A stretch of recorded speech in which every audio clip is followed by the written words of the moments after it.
Shalom saudara-saudara yang dikasihi dalam Tuhan. Terima kasih sudah mengikuti channel ini. Kami mohon teruslah mendukung dan mendoakan channel ini supaya bisa menjadi berkat bagi banyak orang.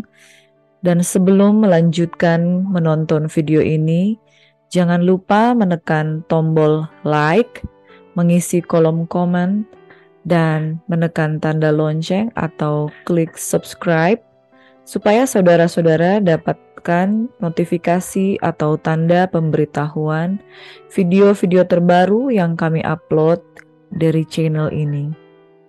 Kami mengucapkan selamat mengikuti ibadah doa pada hari ini. Tuhan Yesus memberkati kita semuanya. Shalom, salam sejahtera bagi kita semuanya. Tuhan Yesus memberkati.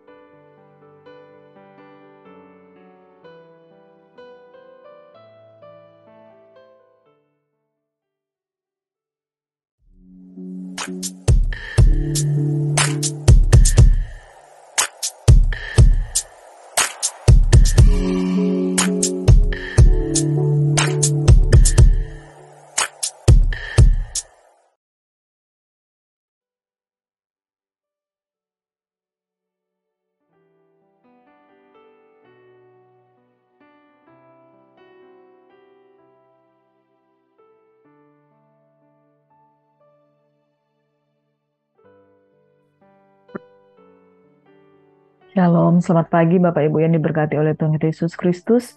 Terima kasih mau bergabung lagi di channel ini, Gracia Hope Compassion Channel tentang anugerah, pengharapan, dan belas kasihan. Dan kita berdoa pada pagi hari ini, kita yang sudah meluangkan waktu untuk menanti-nantikan Tuhan, kita akan mengalami kuasa Allah dalam kehidupan kita. Bapak, kami buka hati untuk kuasa Roh Kudus-Mu Tuhan, sehingga kami dijamah, dilawat oleh kuasa Tuhan, kami boleh menerima didikan daripada Tuhan oleh kebenaran firman-Mu, dan mata kami tertuju hanya kepadamu. Kami menjadi milik Kristus, menjadi murid Kristus yang terus dibaharui dengan kebenaran firman-Mu. Dalam nama Yesus kami menyerahkan kehidupan kami Tuhan hanya kepadamu. Haleluya, thank you Jesus, amin. Terima kasih Tuhan, terima kasih Tuhan. Mujizat, kami mau seperti-Mu Tuhan.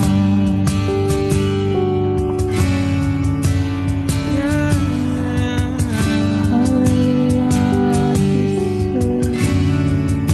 Terima kasih Tuhan. Terima kasih Tuhan.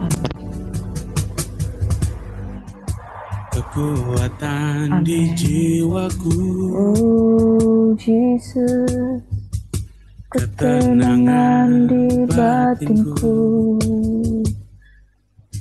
Oh, ada dalam hadirat-Mu, ku menyembah-Mu. Amin Yesus Tuhan. Bersyukurku kakimu, Rasakan hadirat-Mu,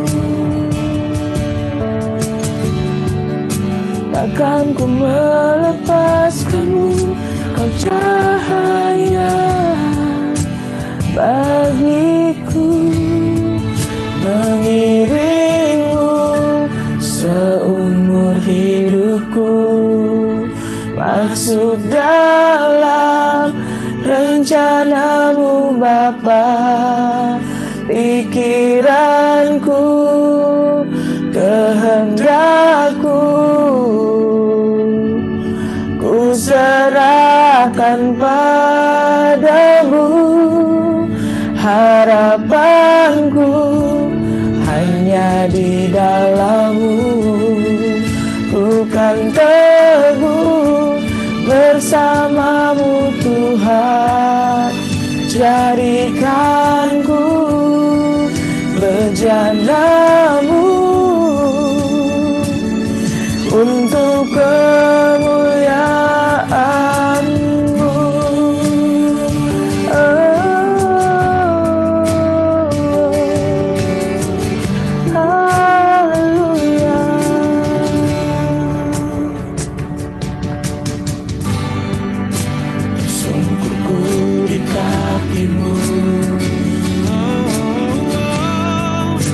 rasakan hadirat-Mu. Takkan ku melepaskan-Mu, Kau cahaya bagiku, mengiring-Mu seumur hidupku, masuk dalam rencana-Mu Bapa. Pikiranku, kehendak-Ku, ku serahkan padamu. Harapanku hanya di dalam-Mu, ku kan teguh bersama-Mu Tuhan. Jadikanku bejana-Mu untuk kemuliaan-Mu.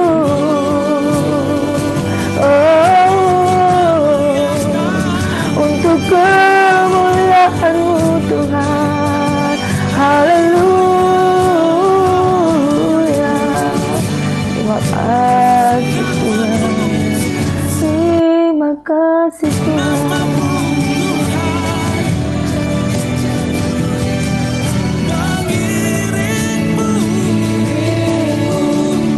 Seumur hidupku, Masuk dalam rencana-Mu Bapa. menjadi bagian dalam rencana-Mu.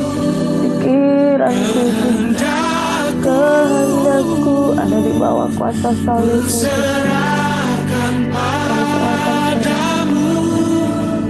Harapanku hanya di dalam-Mu, ku kan teguh bersama-Mu Tuhan.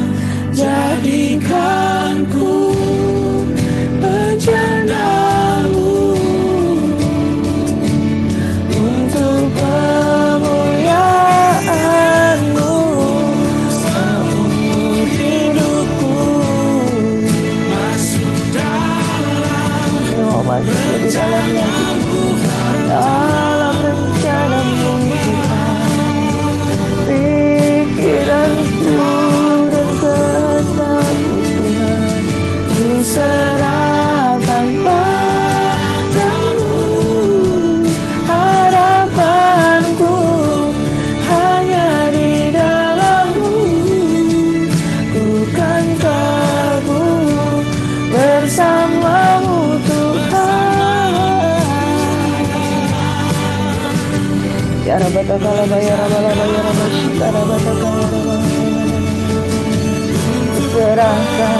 Kuserahkan untuk-Mu Tuhan, untuk kemuliaan-Mu. Terima kasih Bapa. Segala kemuliaan hanya bagi-Mu Tuhan.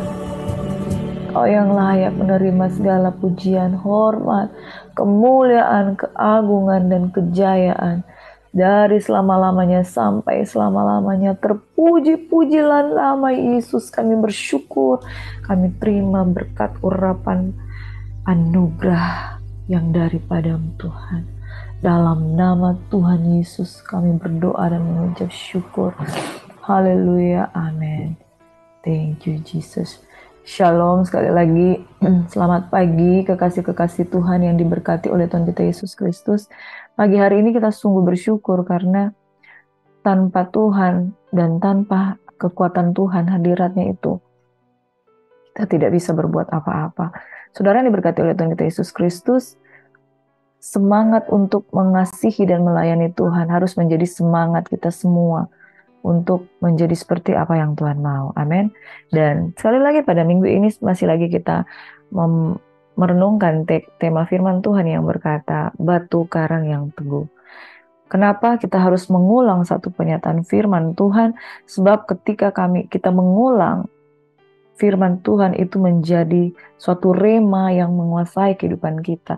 Karena sesungguhnya saudara yang diberkati oleh Tuhan kita Yesus Kristus, pengertian kita terlalu sedikit, pengertian kita terlalu kurang dibandingkan makna yang sesungguhnya yang ada di balik setiap perkataan Yesus. Itu sebabnya pada pagi hari ini kita akan mendalami lebih lagi, sehingga ketika kekasih-kekasih Tuhan, jemaat Tuhan yang rindu untuk bersama-sama mengikuti channel ini, sungguh-sungguh bertumbuh di dalam Kristus, menjadi murid Kristus. Bukan cuma sekedar menjadi orang yang biasa-biasa, tetapi kita menjadi murid Kristus yang tertanam di dalam firman Tuhan sebagai dasar yang teguh. Oleh sebab itu, ketika kita mengupas firman Tuhan tentang batu karang yang teguh, kita melihat bahwa ini merupakan sebuah dasar. Ini bagaimana sebuah dasar bertumbuh, sebab gereja dibangun atas dasar pengajaran rasul dan para nabi. Gereja, eklesia dibangun atas dasar pengajaran rasul dan para nabi. Di sini artinya kita harus diajar, kita harus dibentuk, kita harus dididik, karena amanat agung Yesus Kristus Tuhan berkata di dalam Matius 28, "Pergi, jadikan segala bangsa muridku, dan ajarilah mereka segala sesuatu yang telah kuperintahkan dan kuajarkan kepadamu." Jadi saudara yang diberkati, kita dipanggil bukan untuk memeluk agama Kristen. Kita dipanggil untuk menjadi pengikut Kristus. Pengikut Kristus itu harus menjadi murid, dan murid Kristus itu harus berdiri atas dasar pengajaran rasul dan para nabi. Dan sebagaimana firman Tuhan yang berkata di dalam Matius 16 ayat 18 bahwa di atas batu karang ini aku akan mendirikan gerejaku, di atas dasar Simon Petrus, yaitu para rasul, yaitu pengajaran rasul-rasul yang menerima wahyu secara langsung daripada Kristus, eklesia, yaitu jemaat Tuhan yang dipanggil keluar dari gelap kepada terang Tuhan yang ajaib. Sebab jemaat adalah eklesia, jemaat yang terus-menerus mengalami pembaharuan budi, jemaat yang terus-menerus mengalami pembaharuan pola pikir, dari pola pikir kegelapan masuk ke dalam terang Kristus. Mari saudara, kita tertanam di dalam pengajaran rasul dan para nabi, pengajaran hamba-hamba Tuhan. Jadi kita merenungkan firman bukan hanya sekilas, tetapi betul-betul merenungkan sampai pada kedalaman.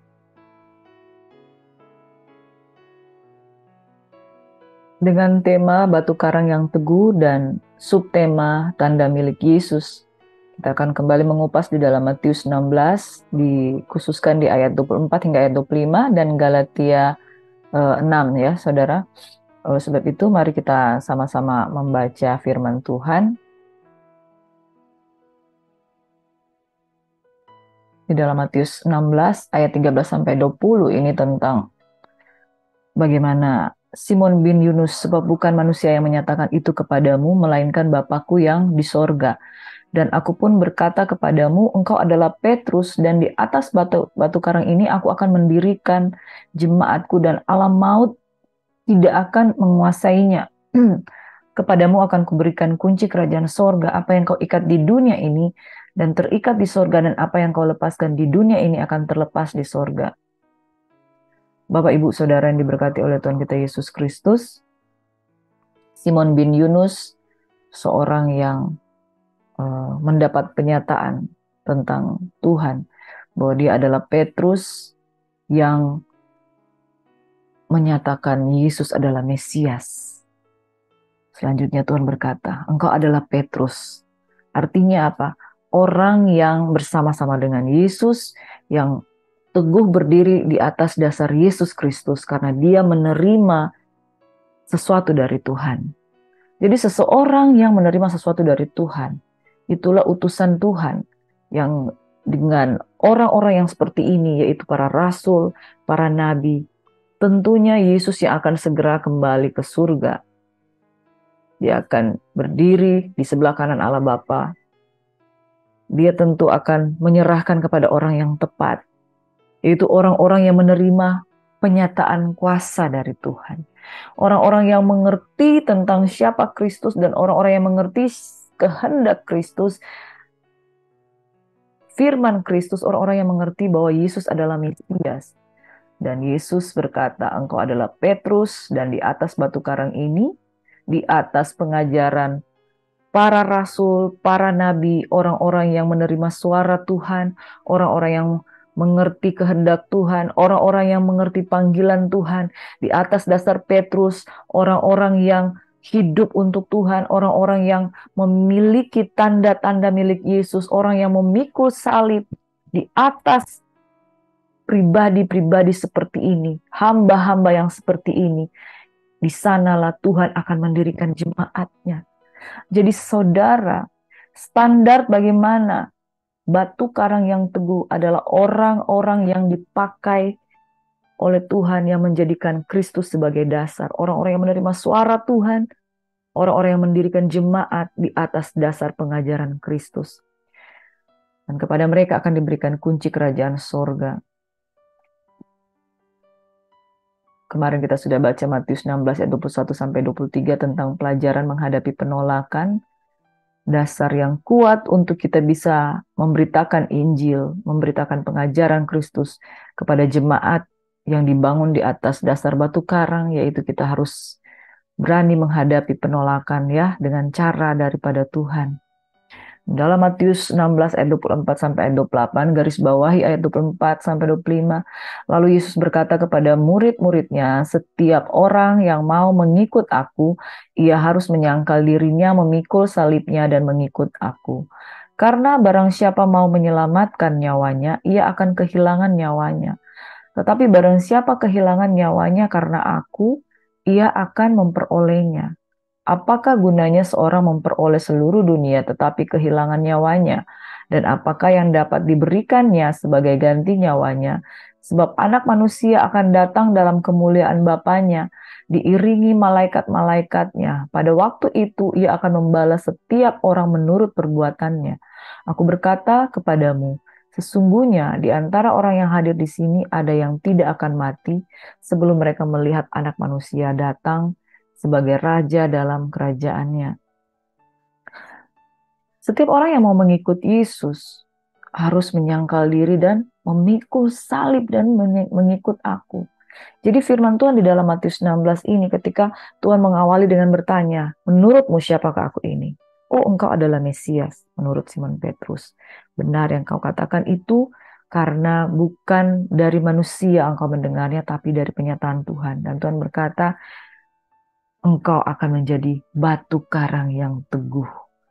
Nah, saudara yang diberkati oleh Tuhan kita Yesus Kristus, kemarin kita belajar bagaimana menghadapi penolakan pada saat memberitakan Injil. Yang kedua, bagaimana kita memiliki tanda milik Yesus di dalam diri kita, yaitu kita memiliki tanda bahwa kita juga memikul salib sama seperti Kristus. Sebab siapa orang yang mau mengikut aku, siapa orang yang mau memberikan hidupnya, ia harus sangkal diri, memikul salib dan mengikut aku. Karena barang siapa mau menyelamatkan nyawanya, ia akan kehilangan nyawanya. Tapi barang siapa kehilangan nyawanya karena Kristus, ia justru akan memperolehnya. Apa gunanya seorang memperoleh seluruh dunia tetapi kehilangan nyawanya? Jadi Yesus bukan dengan tanpa alasan dia berkata-kata seperti ini. Jadi ketika dia memberikan janji, satu hal saudara, ketika dia memberikan janji, kita juga harus melakukan apa yang dia mau. Bukan berarti bahwa keselamatan itu sesuatu yang berat dan kita harus oleh karena perbuatan kita diselamatkan. No, itu salah besar saudara. Sesungguhnya kita itu oleh karena Kristus kita ditebus, kita diselamatkan karena tidak ada seorang pun yang mampu menebus dosa. Namun dalam hal kita setelah ditebus, setelah kita mengalami keselamatan, kita menerima Roh Kristus. Dan pada waktu kita menerima Roh Kristus, Roh kebenaran, kita wajib hidup sama seperti Kristus telah hidup. Orang-orang yang mengikut Yesus harus sangkal diri, pikul salib, dan mengikuti Yesus. Sekalipun ia harus kehilangan nyawanya karena Kristus, justru ia akan memperolehnya. Dasar yang teguh, dasar yang kuat untuk kita menjadi seorang pengikut Kristus, untuk menjadi kita seorang murid Kristus, saudara harus rela menderita. Amin. Rela menderita bukan berarti kita mau menyelamatkan diri kita sendiri. Bukan seperti itu, saudara. tetapi kita mengambil bagian di dalam kematian dan kebangkitan Kristus. Kita menjadi satu di dalam kematian dan kebangkitan Kristus. Dengan cara apa? Pikul salib. Seseorang yang diselamatkan, tidak mungkin dia berkubang lagi di dalam dosa. Tapi seorang yang diselamatkan, sama seperti para rasul, ketika dipanggil, mereka, Matius dipanggil dari kehidupan yang sebelumnya sebagai pemungut cukai. Petrus dipanggil dari sebelum namanya adalah pengecut sebagai Simon. Menjadi orang-orang yang diubahkan. Jadi saudara, bukan kita mencari keselamatan dengan perbuatan kita, no. Tapi karena kita sudah diselamatkan, kita menerima roh yang mengubahkan kita. Sadarilah bahwa kalau kita mampu memikul salib, itu bukan karena kuat dan daging kemampuan kita. Kita mampu memikul salib karena Kristus sudah terlebih dahulu ada di dalam diri kita. Itu sebabnya para rasul mampu melakukan hal-hal yang luar biasa ketika mereka menerima Kristus. Mereka menerima roh yang kudus daripada Kristus. Mungkin perkataan ini mengejutkan bagi seseorang yang baru bertobat dan baru mengalami pembaharuan pola pikir. Mungkin akan berkata, jadi betapa beratnya mengikut Kristus. Tidak, saudara. Sebab roh yang dia tempatkan di dalam diri kita adalah roh kemuliaan. Roh kemuliaan itu mengejar hal-hal yang kudus. Dan saudara, setiap orang yang mau mengikut Kristus, ia harus menyangkal diri, memikul salib, dan mengikuti aku. Karena barang siapa mau menyelamatkan nyawanya, ia akan kehilangan nyawanya. Tetapi barang siapa kehilangan nyawanya karena aku, ia akan memperolehnya. Jadi dasar yang teguh ini, mungkin perkataan ini keras. Kalau saudara rindu untuk dibaharui dengan kebenaran firman Tuhan, silahkan melanjutkan untuk mendengarkan firman Tuhan ini. Tapi kalau engkau merasa perkataan ini terlalu keras untuk kau dengarkan, engkau boleh stop sampai di sini. Engkau boleh melanjutkan aktivitasmu. Tapi kalau engkau merasa bahwa engkau haus dan lapar dan ingin mengenal Yesus dan ingin mengenal bagaimana supaya kita bertumbuh sebagai gereja yang dipanggil keluar dari gelap kepada terang Tuhan yang ajaib, yang berdiri di atas batu karang yang teguh, engkau lanjutkan firman Tuhan ini dan dengarkan. Pikul salib, sangkal diri, jadi pengikut Kristus, itu jangan main-main. Kalau engkau mau menerima keselamatan yang sepenuhnya, sangkal diri dan pikul salib. Nah saudara, murid-murid Yesus, mereka mengalami sebuah metamorfosis dari orang-orang yang punya background yang lemah, punya background yang pemungut cukai dan memiliki karakter yang tidak kuat, tidak teguh. Yohanes dan Yakobus, orang-orang yang berusaha merebut, pengen mendapatkan menjadi orang yang terdahulu. Tetapi ketika mereka menerima roh Yesus, perubahan metamorfosis menjadi orang-orang yang takut akan Tuhan itu sangat signifikan. Dan patut kita ketahui saudara bahwa 12 rasul dan rasul-rasul besar di dalam Kristus, orang-orang yang memberitakan Injil, menjadi orang-orang yang betul-betul membawa dampak di dalam pengirikan mereka dengan Yesus. Saya akan ceritakan satu persatu rasul-rasul yang di dalam pengiringannya, mereka banyak yang mati martir. Mereka banyak yang mati martir, saudara. Matius menjadi martir dengan cara dibunuh dengan pedang di sebuah kota terpencil di kota Ethiopia. Kalau Markus berakhir di Alexandria, sesudah dengan kejam diseret di sepanjang jalan di kota-kota. Lalu Lukas, tabib Lukas digantung di sebuah pohon zaitun di daerah kuno di Yunani. Sementara Yohanes dimasukkan di dalam sebuah ketel berisi minyak panas, namun ia selamat dari kematian oleh suatu mujizat dan setelah itu dibuang ke Pulau Patmos. Nah, di Pulau Patmos inilah dia menerima wahyu, 22 wahyu, 22 pasal kitab wahyu, dan memberikan pesan kepada 7 jemaat. Ada juga Petrus, di mana yang kita renungkan ini adalah Petrus yang menerima janji Tuhan, engkau akan menjadi batu karang yang teguh. Petrus disalibkan di Roma dengan kepala di bawah, disalibkan terbalik dengan kepala di bawah. Yakobus yang lebih terkenal dipenggal kepalanya Yerusalem. Yakobus yang satu lagi yang kurang terkenal dilemparkan dari satu puncak kuil yang tinggi, dipukuli keras-keras sampai mati dengan sebuah tongkat. Bartolomeus diguliti hidup-hidup. Andreas diikat pada salib, di situ ia berkhotbah pada para penganiayanya sampai ia mati. Thomas yang dia melihat dulu baru percaya, dia mati karena ditusuk tombak di Coromandel di India Timur. Yudas mati karena dihujani anak-anak panah. Lalu ada Barnabas yang non-Yahudi dilempari batu sampai mati di Salonika. Paulus sesudah mengalami berbagai siksaan dan penganiayaan, akhirnya dia dipenggal kepalanya di Roma oleh Kaisar Nero. Dan Stefanus, ia dianiaya oleh bangsa Yahudi. Masih banyak nama-nama lain yang engkau tidak akan kekurangan nama melihat bahwa orang-orang yang luar biasa yang menerima wahyu daripada Tuhan menjadi murid-murid Kristus itu mati dengan cara yang berkorban. Jadi saudara, sesungguhnya kalau kita menjadi pengikut Kristus hanya mencari kenyamanan, kita bukanlah pengikut Kristus. Sebab pengikut Kristus yang sejati, dia justru akan kehilangan nyawanya. Tetapi sekali lagi karena Tuhan. Sampai di sini saudara masih mengikuti atau ada rasa kegentaran di dalam hatimu. Dan kalau engkau mengalami kegentaran, berarti engkau belum menerima roh kemuliaan yang akan memuliakan engkau di akhir zaman. Sebab roh yang ada pada kita sesungguhnya adalah roh martir. Untuk apa? Sangkal diri, pikul salib, dan mengikuti Yesus.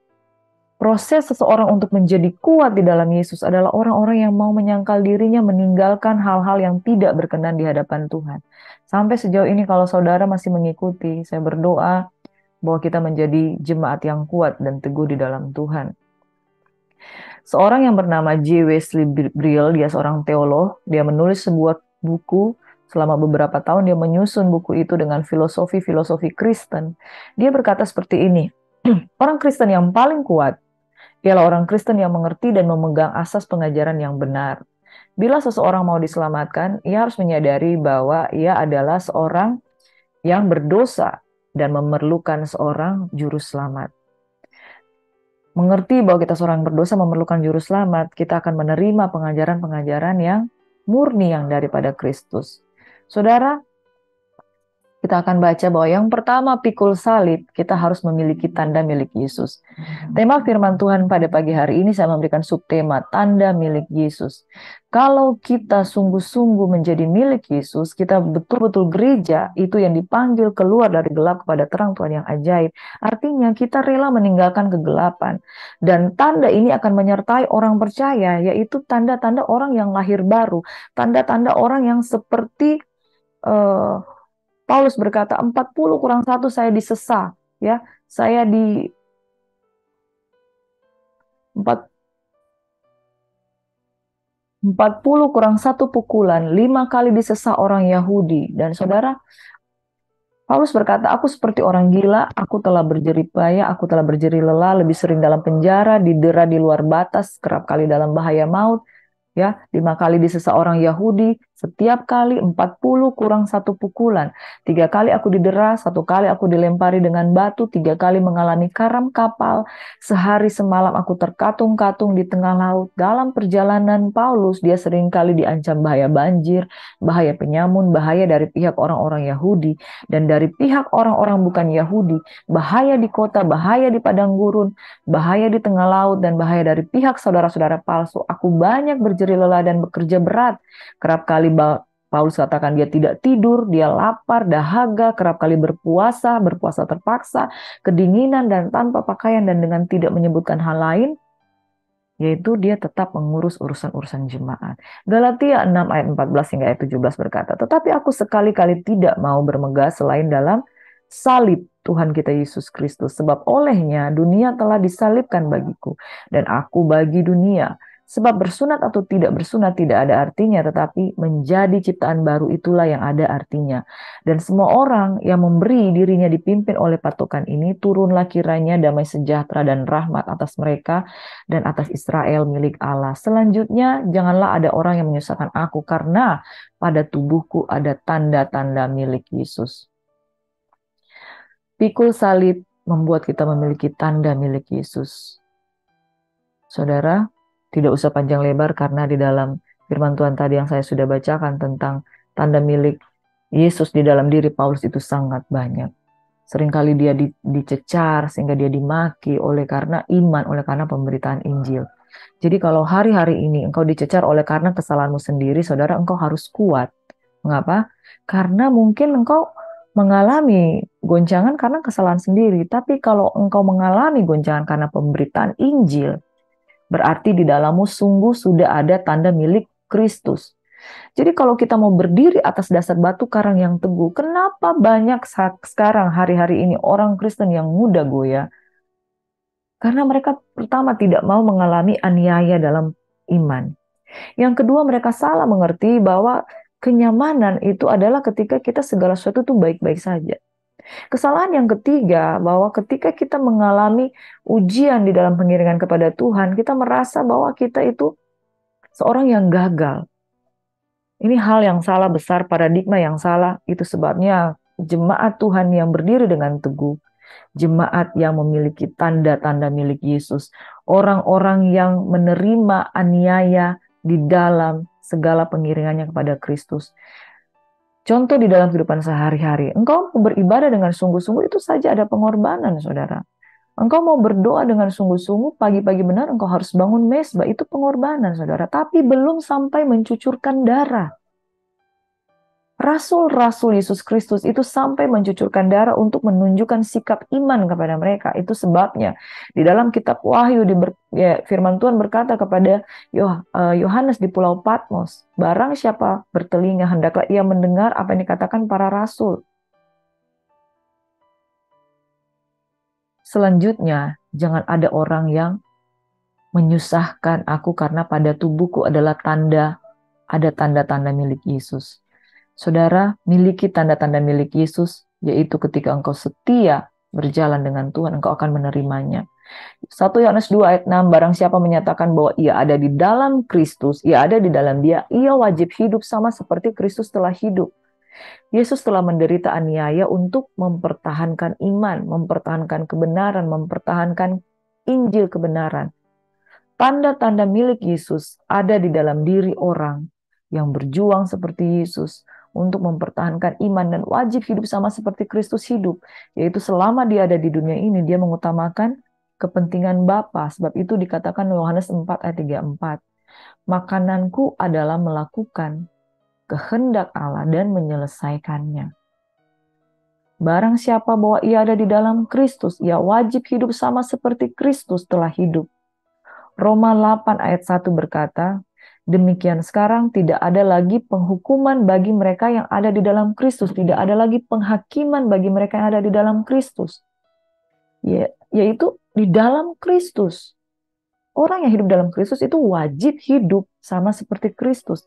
Kalau Yesus telah menderita aniaya di dunia ini, berarti engkau dan saya juga harus sanggup menderita aniaya di dalam dunia ini selagi kita masih hidup. 1 Petrus 4 ayat 12 hingga ayat ke-13. Saudara-saudara yang kekasih, janganlah kamu heran akan nyala api siksaan yang datang kepadamu sebagai ujian, seolah-olah ada sesuatu yang luar biasa terjadi atas kamu. Sebaliknya bersukacitalah sesuai dengan bagian yang kamu dapat dalam penderitaan Kristus, supaya kamu juga boleh bergembira dan bersukacita pada waktu ia menyatakan kemuliaannya. Yang terakhir saya akan simpulkan dengan ini, saudara. Yang pertama, jangan heran akan nyala api siksaan yang akan datang padamu sebagai ujian. Jangan heran kalau kita seolah-olah mengalami ujian, seolah-olah ada sesuatu yang luar biasa terjadi atas kamu. Kemarin saya ketemu dengan seseorang, dia berkata bahwa dia mengalami satu penyakit yang membuat dia itu akhirnya menjadi sungguh-sungguh bertobat mengenal Yesus. Kepalanya itu harus dibelah karena ada satu tumor yang harus dikeluarkan. Dan dia seolah-olah berada di dalam hidup dan mati satu saat. Nanti saya akan undang di tempat ini untuk bersaksi bagaimana dia mengalami kesembuhan. Tuhan tolong dia disembuhkan dari sakit yang ada di otaknya. Jadi operasi otak sehingga di sini dibelah. Nah, saudara yang diberkati, seolah-olah datang sebagai nyala api siksaan, sebagai ujian. Dan waktu dia menceritakan kesaksian itu, saya sangat terberkati dan dia berkata, mulai dari saat itu, Ya, mulai dari saat dia mengalami ujian, dia mengalami kesembuhan, dia semakin setia dengan Tuhan. Saudara, ada saatnya ujian datang kepada kita, justru membuat kita upgrade. Justru membuat kita mengenal Tuhan dengan lebih sungguh-sungguh lagi. Jadi yang pertama, jangan heran kalau ada nyala api siksaan seolah-olah datang sebagai ujian. Mungkin itu lewat sakit penyakit, mungkin itu lewat hubungan suami istri, mungkin itu lewat hubungan antara atasan dengan bawahan. Tapi satu hal saudara, kalau engkau punya tanda milik Yesus, sangkal diri, pikul salib, berjalan mengikuti Yesus, itu akan ada tanda. Tanda itu seperti baret, ya. Saudara saya, rekan saya yang bersaksi kemarin, itu ada tanda bekas operasi di sini. Tanda milik Kristus, dan dia mengingat bahwa karena apa yang saya alami ini, saya jadi mengingat perjalanan saya dengan Tuhan. Seseorang pasti memiliki tanda milik Kristus. Saya memiliki tanda milik Kristus. Pada waktu saya baru pertama kali mengenal Yesus, saya memiliki tanda sakit yang begitu sakit oleh karena masalah yang datang seolah-olah nyala api siksaan. Dan oleh karena tanda tersebut, saya jadi mengingat untuk saya tidak mau meninggalkan Tuhan. Jadi pastikan saudara engkau memiliki tanda milik Kristus, sehingga engkau tidak akan lupa bagaimana engkau harus sungguh-sungguh dengan Tuhan. Jadi yang pertama, janganlah heran akan ujian yang datang kepadamu. Yang kedua, saudara, satu hal. Di dalam penderitaan Kristus, bagian yang kita ambil dalam penderitaan Kristus itu menjadikan kita memiliki tanda-tanda milik Yesus.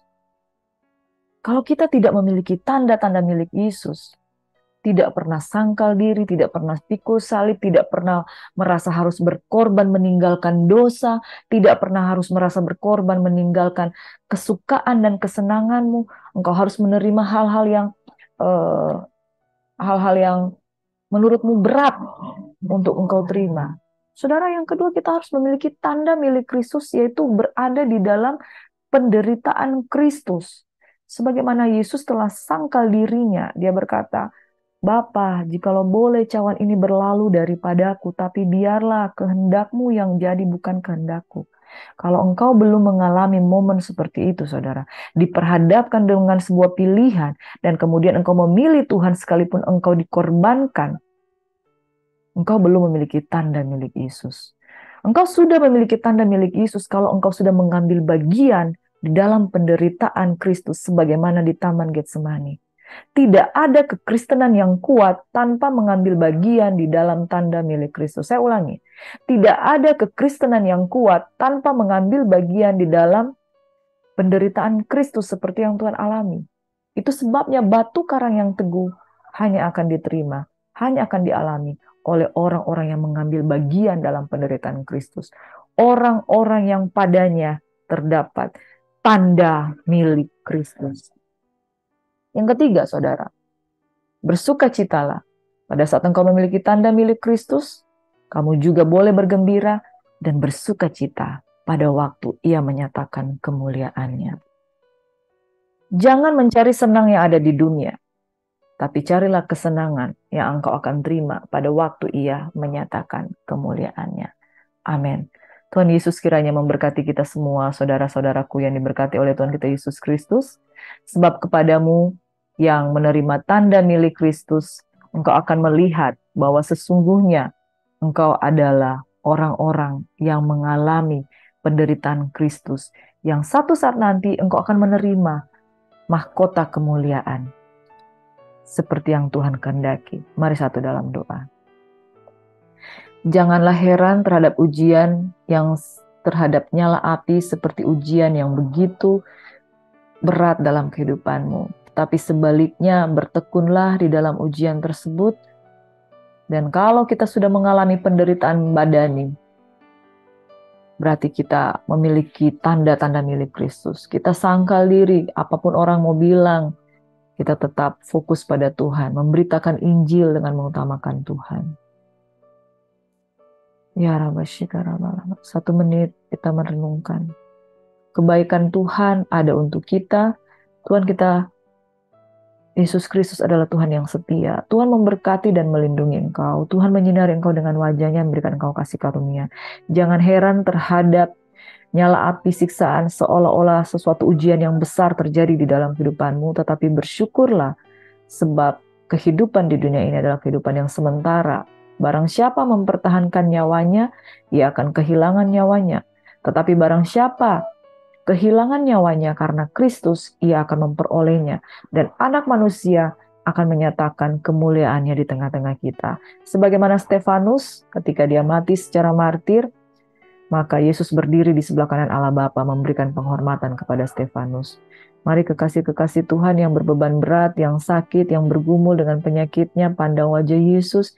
Dan hari ini ketika engkau mendengarkan firman Tuhan, kiranya engkau dihiburkan, dikuatkan, bahwa hidup kita yang sementara ini adalah tempat di mana kita akan diuji. Dan kita tidak akan menjadi seperti sekam, tetapi kita akan menjadi kuat. Dan Tuhan akan menyatakan kemuliaannya dalam hidup kita. Dalam nama Yesus, yang sakit disembuhkan, yang susah dihiburkan, yang berbeban berat diberikan kelegaan, yang kehilangan pengharapan diberikan pengharapan. Dalam nama Yesus, kasih karunia Tuhan menyertai kita sekalian. Amin. Tuhan Yesus memberkati. Shalom, selamat pagi, selamat beraktivitas, dan silakan terus berjalan dengan Tuhan. Tuhan Yesus memberkati. Amin. Shalom.